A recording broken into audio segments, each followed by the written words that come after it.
Okay. Welcome to Red Shoe Speak. I'm Lisa Cruz. And I'm Tom Clifford. How are you, Lisa? I'm still pregnant. Still pregnant. Yep. Ticking away. Yep, I am.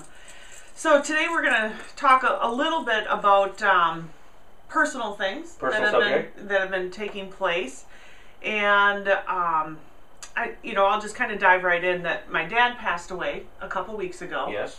And that's a whole nother story and maybe a whole nother Red Shoe Speak. Sure. But it's been very, very difficult and challenging just being pregnant and making some difficult decisions along my dad's journey in passing away, and then having him pass away with the family by his side. But it really, on the flip side of that, made me so grateful to have a tool like Facebook. And to share, for me it was very important to share that grief and to make that effort of outreach in my network and to post something. I mean, most people found out by looking at your posting on Facebook. Yeah. Because you posted with it. I mean, it happened like a Tuesday or Monday night evening, and then the next day you posted it. And I mean, everybody in your circle knew that things were going on, knew that knew that Dad wasn't good.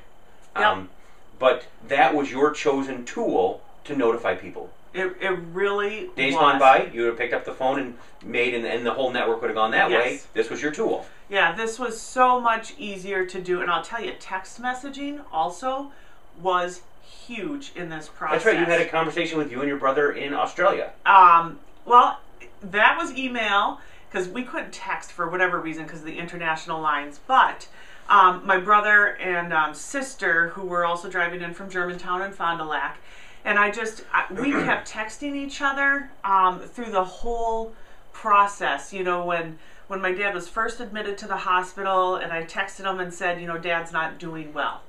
And my brother and I actually feel so tied into our text stream from this for those few days that we actually are keeping it and archiving it for ourselves. Absolutely. Because it's amazing to go back and just see, you know, the humor that plays a part in any journey like this, the touching comments, you know, the brother-sister relationship. And at one point I asked my dad, because I didn't know if I should tell my brother and sisters to come to Appleton, you know, is this the end, is it not? And at one point I asked my dad, I said, do you want Tony to come? And he said yes. And so I texted that to my brother.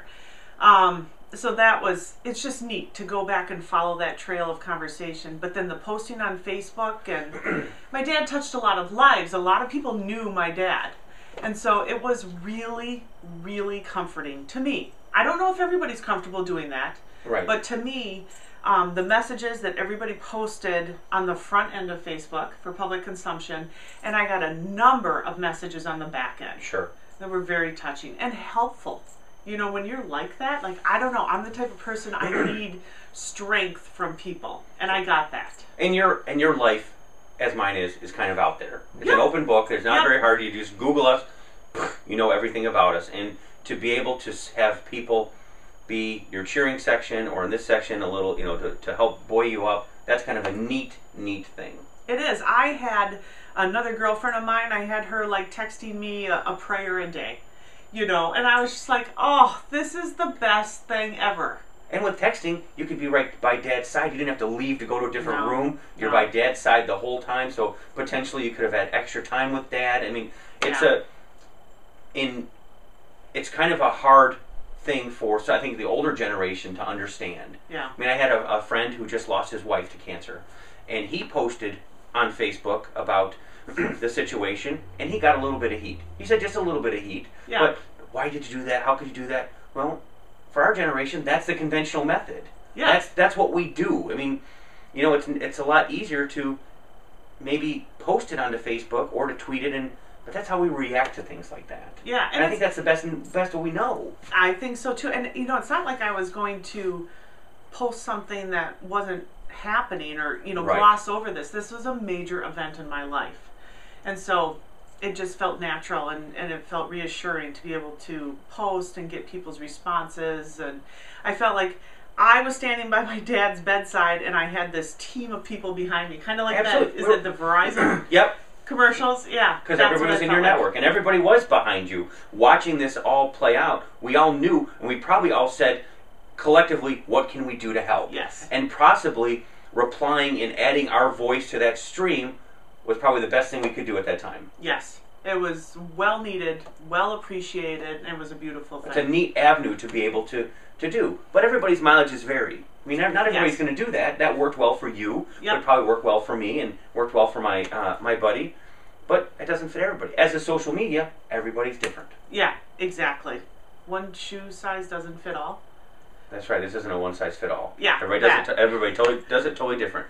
So what do you think? In the time of family crisis and grief, do you turn to social media for an avenue to help and to kind of pour yourself out like Lisa and my buddy did? Or how would you handle it? Pound Red Shoes Speak to be part of the conversation. I'm Tom Clifford.